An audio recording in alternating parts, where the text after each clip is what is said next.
Danny, vous êtes un jeune éditeur belge et vous travaillez sur le patrimoine de cette belle bande dessinée. C'est-à-dire vous rééditez des auteurs qu'on va dire patrimoniaux, des gens comme Pape. Oui, ben effectivement, donc c'est tous les auteurs qui m'ont enchanté pendant ma prime jeunesse. J'ai découvert pas mal d'inédits en album, des choses qui ont été simplement dans certains magazines dans les années 60-70. Et bon, quand on récupère effectivement les planches, les magazines, etc., on peut refaire des bandes dessinées à l'heure actuelle de meilleure qualité qu'à l'époque. Et c'est ça qui me plaît, c'est tous des petits tirages en fait, maximum 300 exemplaires. Alors par exemple, il y a une histoire qui est parue dans Record de Eddie Pape. Oui, effectivement, donc ça s'appelle Pathos de Setinghac, sur scénario de Hubidon. C'est la seule série humoristique qu'a faite Pape pendant sa carrière. Pas parce qu'il n'avait pas envie de le faire, simplement parce qu'on ne lui avait jamais proposé. Donc il y a une histoire, il y a en fait 4 histoires pour un total de 60 planches, une histoire de 30 planches et 3 histoires de 10 planches. Et c'est paru dans le magazine Record en France, uniquement à l'époque, entre 63 et 67.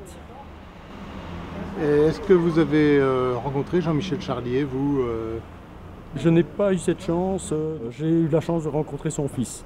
Donc on a essayé de collaborer avec son fils pour, par exemple, éventuellement faire les intégrales Marc d'Acier, mais jusqu'à présent ça n'a jamais abouti. Parce qu'on l'apprend là aujourd'hui avec le décès d'Eddie Pape, il faudrait vraiment faire un beau travail de réédition de son œuvre. C'est un auteur majeur sur de très bons scénarios de Jean-Michel. Oui, effectivement, donc je crois que leur collaboration a été exemplaire. C'est deux personnes qui se complétaient. Il y avait le type aventureux qui était Charlier, qui était pilote, etc., qui lui aimait la grande aventure, et Eddie Pape qui était l'homme de bureau qui dessinait dans son petit atelier à la maison et qui n'en quittait uniquement pour les festivals, à la rencontre d'autres auteurs ou de passionnés qui aimaient bien sa bande dessinée. Eddie Pape a été prof aussi. Il a enseigné la bande dessinée à de nombreux auteurs belges à l'Institut Saint-Luc, je crois. C'est ça, donc effectivement, Eddie Pape a été celui qui a créé la première école de bande dessinée en Europe à partir de 1968. Donc c'était le premier cours qui a été créé à Bruxelles, c'est lui qui l'a créé. Et effectivement, il y a pas mal de jeunes auteurs qui ont été développés dans son cours, qui sont venus s'instruire de son expérience, qui ont effectivement fait une belle carrière. C'est des gens comme Berthet. Berthet, oui. Berthet est un des premiers. Il y a Philippe Ourme, donc il y a Daniel de Zorger. Tous ces gens, Andreas a collaboré avec lui. Donc leur a donné également la chance de pouvoir collaborer à une de ses histoires. Donc avec Andreas, il a fait Udolpho. Donc il a confié à un tout jeune auteur le crayonné d'une bande dessinée pour lequel il n'avait pas le temps vraiment de le faire. Donc Andreas a fait les crayonnés et lui a corrigé avec l'ancrage par après. Il y a aussi un grand maître, quelqu'un de fabuleux qu'on ne reconnaît pas assez. Je veux parler de René Follet. Vous avez la chance de le connaître intimement. Effectivement, donc René Follet comme Eddie Pape sont devenus, sur les années que je les connais depuis plus de 20 ans, sont devenus de réels amis. Et effectivement, la perte d'Eddie Pape hier m'a vraiment très marqué. J'en suis encore complètement choqué maintenant. J'ai pu discuter avec son épouse et son fils ce matin et ça a été effectivement très dur. René Follet, c'est quelqu'un effectivement qui est vraiment adorable. C'est quelqu'un qui ne se prend pas au sérieux et qui est un illustrateur que tous ses pairs reconnaissent. Mais malheureusement, il n'est pas commercial au niveau de la bande dessinée. Ce qui mérite d'être réédité, c'est le travail qu'il a fait sur la série maritime avec Steve Thieu. Non, SOS Bagarreur. SOS Bagarreur, qui finalement est un documentaire avant l'heure. Quand on voit quelqu'un comme Lepage, qui est un fan inconditionnel de Follet et qui part dans un bateau à l'aventure faire une sorte de documentaire, on a l'impression qu'il y a une espèce de parenté, sauf que René n'a été qu'une journée sur le port de Boulogne. Exactement.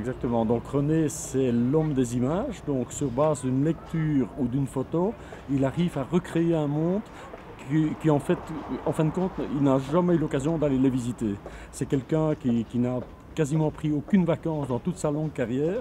Je crois qu'il a plus de 60 ans de carrière maintenant et il continue à travailler 7 jours par semaine du matin jusqu'au soir.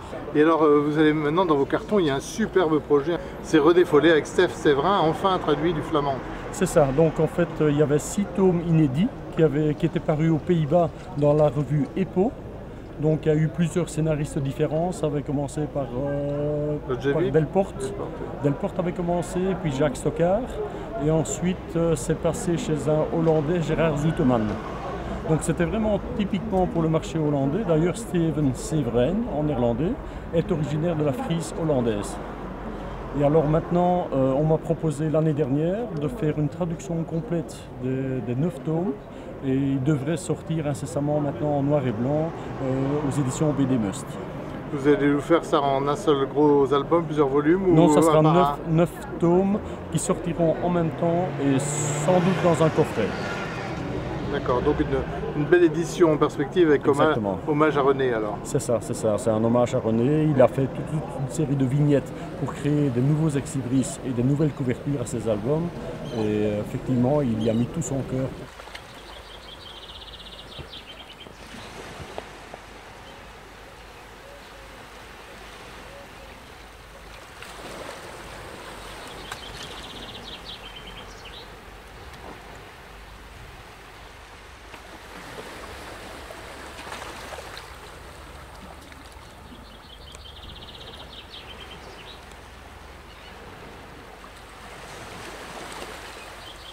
Quand j'ai créé cette société, c'était simplement parce qu'on avait prévu de sortir le premier Pathos de C'est un Gag pour un festival à Bruxelles.